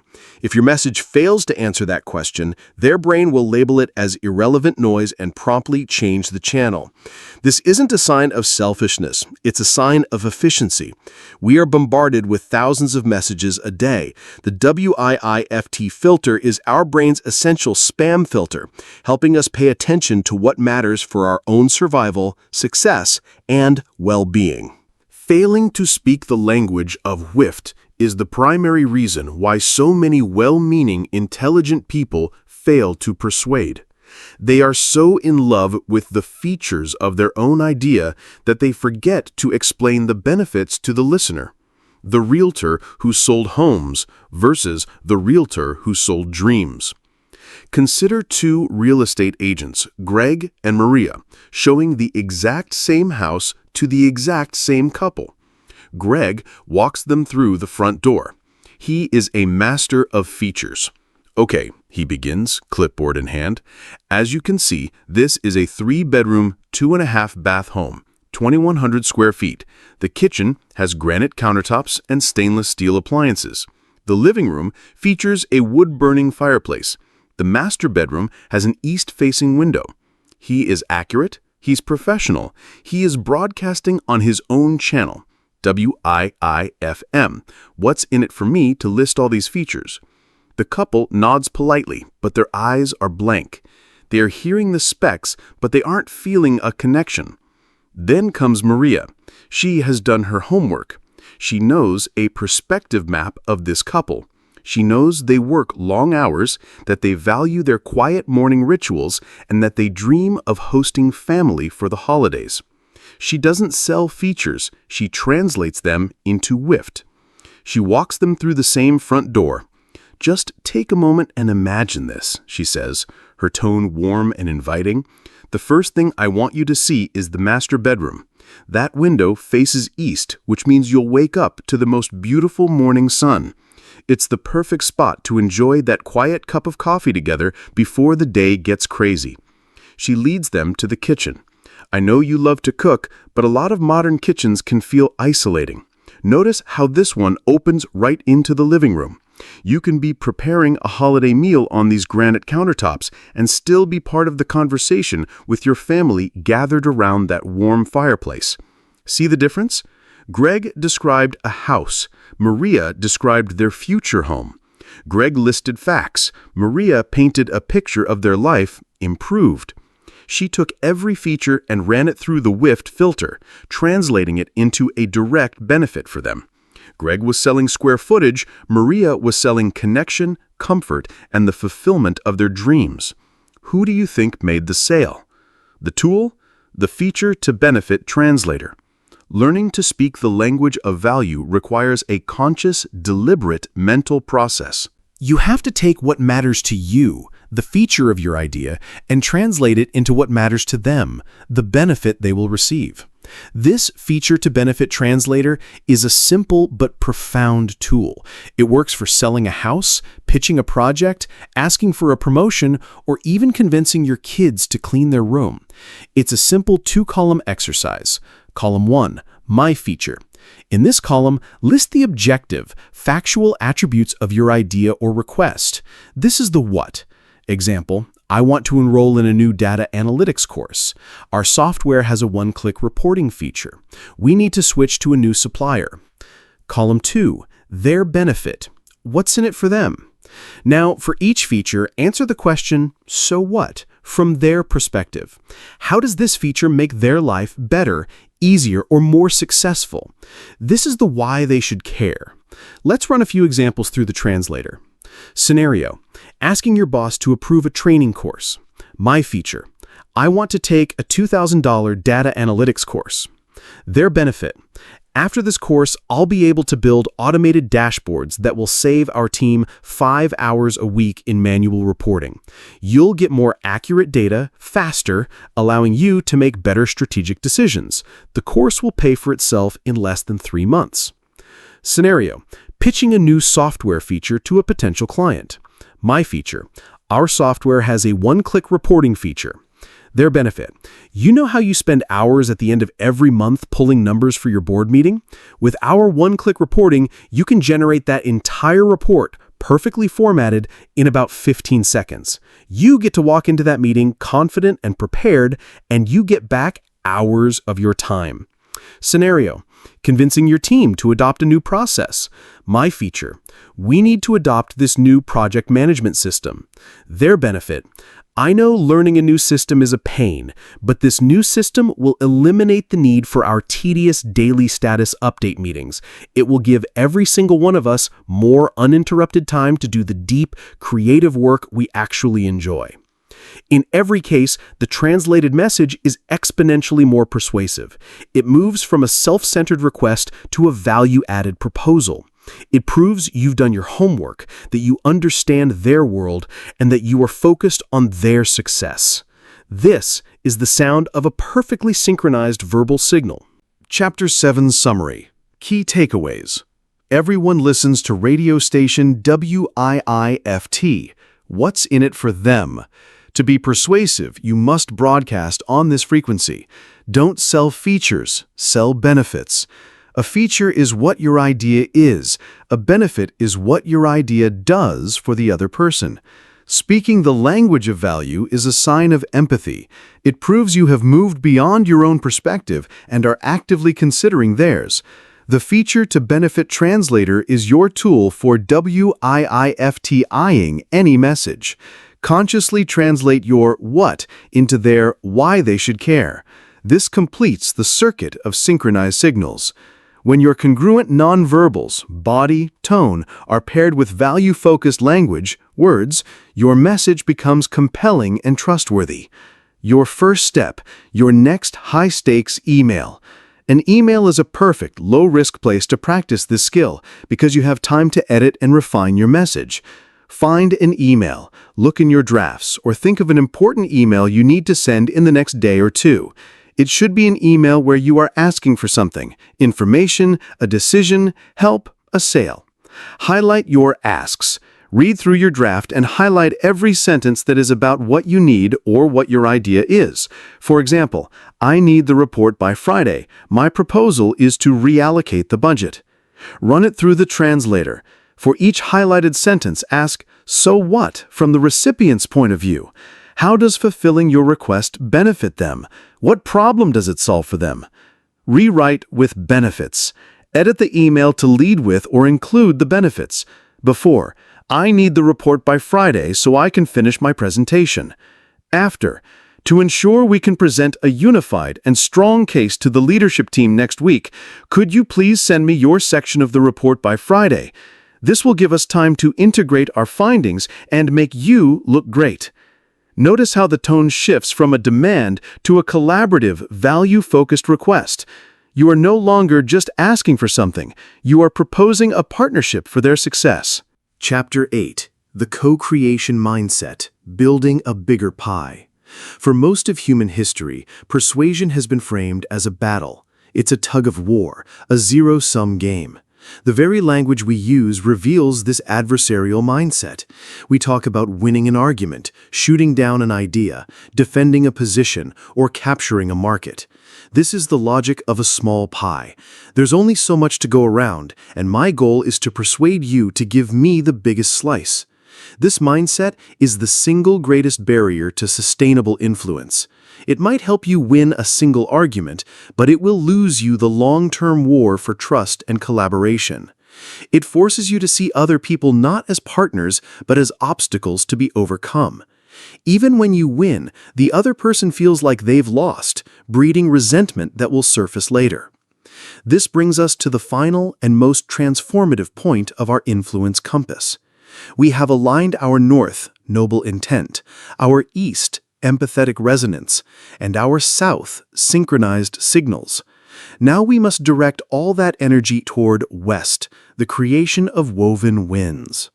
A woven win is not a compromise where both parties give something up and meet in a dissatisfying middle. A woven win is an outcome that is more valuable for everyone involved than what either party could have achieved alone. It's the result of transforming a tug-of-war into a creative partnership. It's about stopping the fight over how to slice the pie and working together to bake a much bigger, better pie. This requires a fundamental shift in your thinking from an adversarial mindset to a co-creation mindset. The co-creation mindset assumes that the person across the table is not your enemy, but a vital partner with a unique set of knowledge, skills, and perspectives that, when combined with your own, can unlock a superior solution. It redefines your goal from "how can I get my way" to "how can we use our combined intelligence to create the best possible outcome?" The failed glue that conquered the world. In 1968, a scientist at the technology company 3M named Dr. Spencer Silver was trying to invent a super-strong adhesive for the aerospace industry. He failed, spectacularly. What he created instead was the exact opposite, a bizarrely weak, low-tack, removable adhesive. It would stick to surfaces, but you could peel it off effortlessly without leaving a residue. By any traditional measure, it was a useless failure. It didn't solve the problem he set out to solve. For 5 years, Dr. Silver championed his oddball invention within 3M, but no one knew what to do with it. His idea was a solution in search of a problem. Meanwhile, another 3M scientist, named Art Fry, was facing a completely different problem. He was a member of his church choir, and he was endlessly frustrated. The small slips of paper he used to mark the hymns in his hymnal kept falling out. He needed a bookmark that would stick to the page without damaging it. One Sunday, during a particularly dull sermon, Art had a flash of insight. He remembered Dr. Silver's useless, weak glue. His problem had just collided with Silver's solution. What happened next is a masterclass in the co-creation mindset. Art didn't steal Silver's idea. He went to him and proposed a partnership. Together, they began to experiment, applying the weak adhesive to small squares of paper. They didn't see themselves as two individuals with separate goals. They saw a shared opportunity. They co-created a new vision. They took their prototypes and gave them to colleagues throughout 3M. Soon, a new behavior emerged. People weren't just using them as bookmarks, they were using them to write notes to each other, sticking them on reports and doors. The 3M team had woven together a failed glue and a frustrating bookmark problem to create an entirely new category of communication. The Post-it note was born. This wasn't a win for Art Fry or Spencer Silver. It was a woven win. A win for both of them. A win for 3M, and a win for anyone who has ever needed to remember a great idea. If either man had clung to a my way or the highway mindset, the Post-it note would not exist. It was born at the intersection of two different perspectives, fueled by a spirit of co-creation.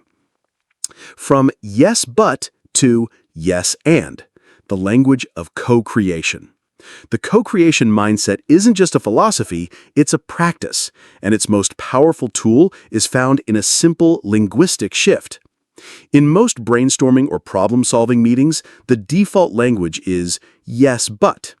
It's the language of criticism and opposition. Colleague, I think we should launch the new marketing campaign in May. You, yes, but the development team won't be ready by then. The yes is a fake courtesy. what the other person actually hears is a loud, resounding but. They hear, "You're wrong." It instantly shuts down creativity and puts them on the defensive. The conversation becomes a series of parries and thrusts, not a collaborative build. The language of co-creation is yes and. It's a principle borrowed from improvisational theater, where actors must build a scene together on the fly. The rule is that you must always accept what your partner offers, yes, and then add something new to it, and. Let's replay that same scene with the new language. Colleague, I think we should launch the new marketing campaign in May. You, yes, and that timing would be great for seasonal demand. To make it work, we'll need to figure out how to give the development team the support they need to hit that deadline. What if we... Can you feel the difference? The yes validates their idea. The and accepts it as a starting point and builds upon it, introducing a new piece of the puzzle, the development team's needs, as a shared problem to be solved, not as a roadblock. You haven't rejected their idea, you've woven it into a more complete, robust plan. Using yes and is a conscious choice to build rather than block. It transforms you from a critic into a creative partner. It tells the other person, I am on your team, and together we can make this idea even better. The tool, the woven win blueprint. Before you enter any negotiation or problem-solving session, take 5 minutes to sketch out a woven win blueprint. This moves you beyond your own desired outcome and forces you to think like a co-creator. My desired outcome. Start by clearly and honestly stating what you want to achieve. What does a win look like for you? E.g., I get the project deadline extended by 2 weeks. Their likely desired outcome. Using your perspective map from Chapter 5, what does a win look like for them? E.g., the project is launched on time and under budget to please their director. The point of conflict. Where do these two desired outcomes clash? This is the small pie you'll fight over if you use an adversarial mindset, e.g., my need for more time versus their need for speed. The shared north. Revisit your noble intent. What is the larger, shared goal that you both ultimately want? E.g., we both want this project to be a high-quality success that reflects well on our departments. This is your common ground. The co-creation question. This is the most important part. Formulate a question that bridges your needs with theirs, guided by the shared north. Frame it using, how can we? Or what if? Instead of, I need more time, you ask, how can we ensure the project quality is exceptional, which we both want, while also managing the pressure on the launch schedule? What if we explored a phased launch? This blueprint changes the entire dynamic. You walk into the room not with a demand, but with a collaborative question. You are not there to fight for your slice. You're there with a recipe to bake a bigger pie. Chapter 8 Summary Key Takeaways. Move from an adversarial mindset to a co-creation mindset. Stop seeing persuasion as a battle to be won and start seeing it as a creative process. Don't just compromise, create woven wins. Aim for outcomes that are better for both parties than what either could have achieved alone. The spirit of yes and builds momentum. Replace the oppositional language of yes but with the collaborative language of yes and to validate ideas and build on them. A failed idea might be half of a brilliant solution. Like the Post-it note, many great innovations come from combining two different perspectives to solve a new problem. Use the woven win blueprint to proactively plan for a collaborative conversation, focusing on shared goals and creative questions rather than conflicting demands. Your first step, your next yes and conversation. This is a skill you can practice immediately. Set an intention. In the next 24 hours, make it your specific goal to use the phrase yes and in a conversation at work or at home. Listen for the opportunity. Pay close attention in meetings or discussions. When someone offers an idea, any idea, big or small, resist the urge to immediately critique it or point out its flaws. Deploy the phrase. Take a breath and start your response with yes and. Find something genuinely positive or true in their statement to yes, then add your own contribution, question, or perspective with the and. Notice how it changes the feel of the conversation. Notice how the other person responds. You are not just changing your words, you are sending a powerful signal that you are here to build, not to block. You are orienting yourself toward the West, toward a woven win.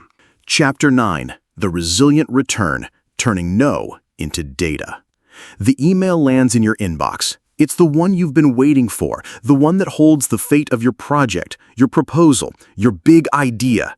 Your heart thumps as you click it open. Your eyes scan past the pleasantries, searching for the verdict. And there it is, a single, brutal syllable. No. Or perhaps it's wrapped in polite corporate speak.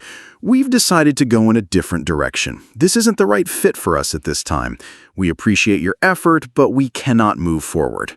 The words may be different, but the message is the same. It's a closed door, a final verdict, a rejection. What happens in that moment? For most of us, the reaction is visceral and immediate. A hot flush of shame, a surge of defensive anger, the heavy, sinking feeling of defeat. Your inner critic grabs the microphone and starts its greatest hits album. I knew it. I'm not good enough. My idea was stupid. I failed. You want to close the laptop, crawl under a blanket, and give up. This reaction is perfectly human, but it is not helpful. It's a reaction rooted in a fixed mindset, the belief that a no is a judgment on your worth and abilities. This chapter is about choosing a different path. It's about learning to hear no not as a verdict, but as a turning point. It's about seeing rejection not as a failure, but as feedback. It's about mastering the resilient return, the art of turning a no into your most valuable source of data. Why no hurts and how to hijack the pain. Let's start with why rejection stings so much. Neuroscientists have discovered that when we experience social rejection, our brains activate the very same regions, specifically the anterior cingulate cortex, that light up when we experience physical pain. That feeling of being punched in the gut when you get bad news? It's not just a metaphor. Your brain is processing it as a genuine threat to your survival. For our ancestors, being rejected from the tribe was a death sentence. We are hardwired to see social acceptance as critical. So when you hear no, your brain isn't just disappointed, it's sounding a primal alarm. The key to resilience is not to pretend it doesn't hurt. The key is to consciously reframe the event to move it from the primal alarm center of your brain, the amygdala, to the advanced problem-solving center, the prefrontal cortex. The fastest way to do this is to get curious. It's to see the no not as a personal attack, but as an interesting, impersonal data point. A no is not a period that ends the sentence. It is a comma that invites you to ask why. The 5,126 no's that built an empire. Picture a man in a workshop, surrounded by a graveyard of brightly colored plastic contraptions. He has spent 5 years of his life on a single obsession, creating the world's first bagless vacuum cleaner. This man is James Dyson. The number is now legendary. He built 5,126 prototypes before he finally got it right. Think about that. He heard no from the laws of physics 5,126 times. Each time a prototype failed, clogging, losing suction, or simply not working, it was a form of rejection. It was the universe telling him, no, that's not it. What would most people do after prototype number 5, or number 20, or number 100? They would give up. They would conclude, this is impossible, I have failed. But James Dyson operated with a radically different mindset. He didn't see 5,126 failures. He saw 5,126 essential pieces of data. Each no was not a judgment on his intelligence. It was a priceless clue. Prototype number 73 answered the question, does this shape of cyclone chamber work? The answer was no, and the data was in the pattern of the clog. Prototype 2412 answered the question, is this material strong enough? The answer was no, and the data was in the crack on the casing. He wasn't failing, he was learning. He was having a conversation with the problem, and each rejection was the other side talking, telling him what not to do next. That stream of data is what ultimately guided him to the one yes, the one design that worked and launched a multi-billion-dollar empire. Your no is your first prototype. The rejection you just received is not the end of the story. It is the beginning of your data collection. The tool, the rejection rewind. To turn rejection into useful data, you need a system. You need a way to deconstruct the no and diagnose what went wrong. The influence compass isn't just a tool for preparing for a conversation, it's the perfect diagnostic tool for analyzing one after the fact. The rejection rewind is a private, honest postmortem. When you get a no, instead of stewing in frustration, take out a piece of paper and use the 4 points of the compass to find the likely point of misalignment. 1. Rewind to north, your intent. Was my noble intent clear or was it fuzzy? Did I run it through the purpose filter? Could they have sensed a hidden, selfish agenda beneath my stated goal? Was I trying to get something from them or create something with them?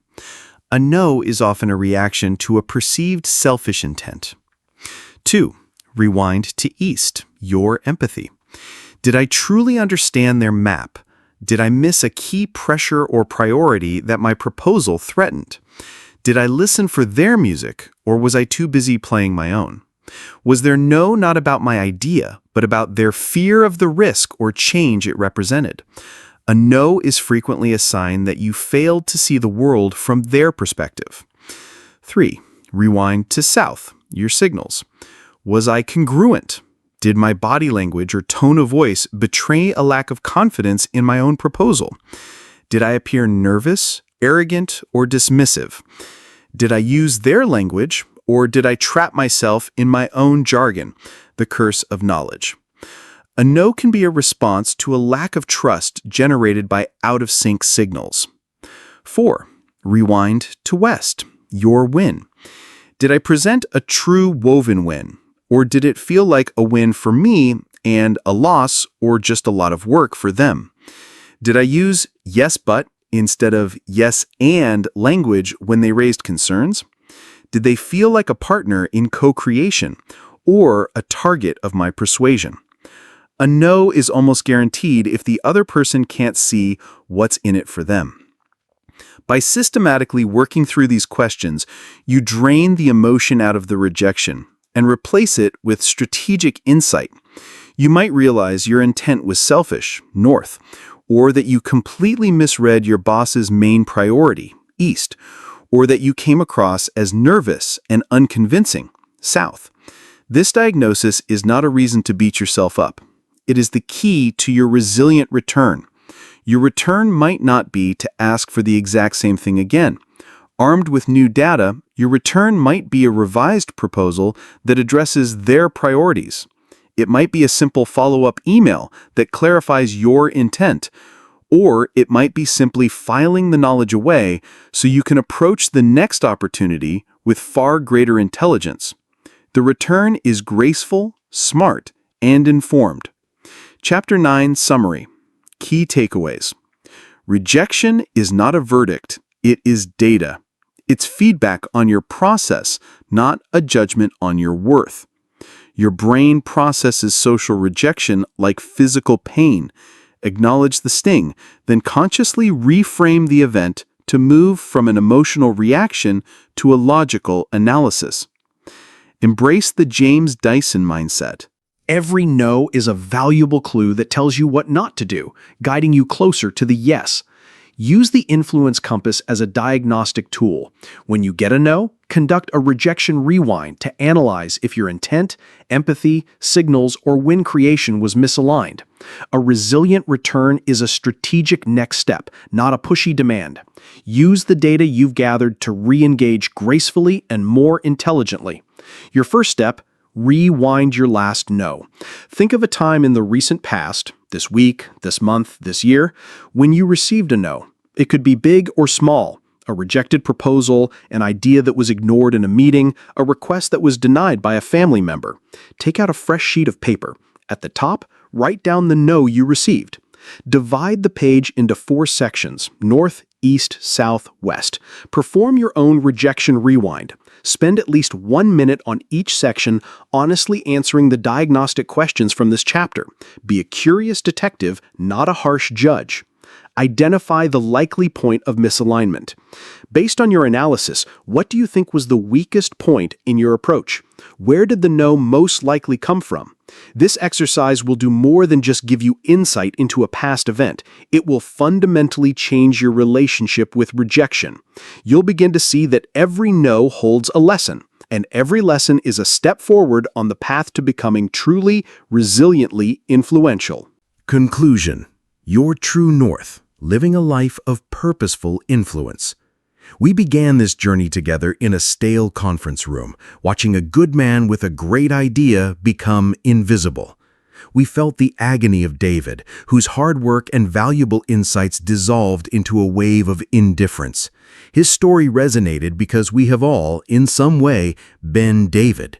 We have all felt the sting of being neglected, the frustration of being unheard, the quiet desperation of knowing we have more to offer. We started with a problem, a modern crisis of connection, where good intentions are no longer enough. And we made a promise that you could learn the skill of authentic influence and never be neglected again. The tool for that journey has been the influence compass. We've traveled to its 4 cardinal points, and at each stop, we've uncovered a fundamental truth about human connection. We journeyed north and discovered that all true influence begins with a noble intent. We learned to look inward first, to define our why and filter it for purpose, not ego. You now know that the energy you bring to an interaction is determined long before you speak your first word. We turned east and mastered empathetic resonance. You learned to practice deep hearing, to listen for the music behind the words, and to proactively map the perspective of others. You now understand that to influence someone, you must first be willing to be influenced by them, to see the world through their eyes. We ventured south and decoded the laws of synchronized signals. You saw how congruence, the perfect alignment of your words, tone, and body, is the ultimate broadcaster of trust. You now know that it's not just what you say that matters, but that every part of you tells the same authentic story. Finally, we headed west, to the land of woven winds.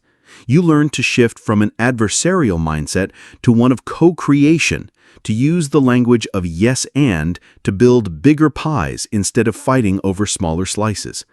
You now see that the ultimate goal of influence is not to get your way, but to create a better way together. North, east, south, west. Intent, empathy, congruence, collaboration. This is more than a collection of techniques. It is a philosophy for navigating the human world. It is a system for building bridges, not walls. And when you consistently align these 4 points, something magical begins to happen. You don't just win a single negotiation or get your idea approved in one meeting. You begin to build a new reputation. Your reputation becomes that of a person who listens deeply, a person who seeks to understand before trying to be understood, a person whose word can be trusted because their actions are always aligned, a person who looks for shared success, not just personal gain. When this becomes your reputation, you no longer have to fight for attention. People become naturally drawn to you. Colleagues seek out your advice. Clients value your partnership. Your family and friends trust your guidance. You stop being a ghost in the room, not because you've learned to shout louder, but because you've become a source of clarity, trust, and value. Your presence becomes a positive force. This is the ultimate antidote to neglect. It's a life where you are heard not because you are demanding, but because you are deserving of being listened to. The janitor who held the keys to the universe. Years ago, I read a story about a visitor touring NASA headquarters for the first time. In a hallway, he saw a man in a janitor's uniform sweeping the floor. Wanting to be friendly, the visitor asked him, "So, what do you do here at NASA?" The janitor paused, looked the visitor in the eye with a quiet dignity, and replied, "I'm helping put a man on the moon." That story has never left me. It is the perfect, beautiful embodiment of a life guided by a true north. Think about it through the lens of our compass. His noble intent, north, was not to sweep the floors. It was to contribute to one of humanity's greatest achievements. This grand purpose infused a mundane task with profound meaning. He surely had empathy, east, for the scientists and engineers, understanding that their ability to do world-changing work depended on a clean, safe, and orderly environment. His work wasn't separate from theirs, it was foundational to it. His signals, south, were congruent. His posture of dignity, his direct eye contact, his clear and proud answer, they all broadcasted his belief in his own value and the importance of his mission. He wasn't an astronaut or a famous scientist, but was he influential? Absolutely. He influenced the morale of the facility. He influenced the visitor who told his story, and he has now influenced you decades later. He was not neglected because he refused to see himself as neglectable. He understood that true influence isn't about your job title, it's about your connection to purpose, your compass, your journey. You now hold the same compass that this janitor used intuitively. It is yours to keep, yours to practice, and yours to master. It will work for you when you're asking for a raise, when you're navigating a difficult family conversation, when you're pitching a client, and when you are leading a team through a storm. The journey to mastery will not happen overnight. There will be times when your intent gets clouded by your ego. There will be times when you fail to see another's perspective. You will catch yourself saying yes, but, and notice your signals are out of sync. Do not be discouraged. This is not failure, it is practice. The goal is not perfection in every interaction. The goal is a commitment to the process, a gentle but persistent effort to reorient yourself again and again back to your true north. The world does not need more slick talkers. It does not need more manipulators or more people who can win an argument at any cost. The world is starving for people of authentic, purposeful influence. It is starving for leaders, partners, parents, and friends who know how to build bridges of understanding. It is starving for you, the real you, the valuable you, to finally have your voice heard.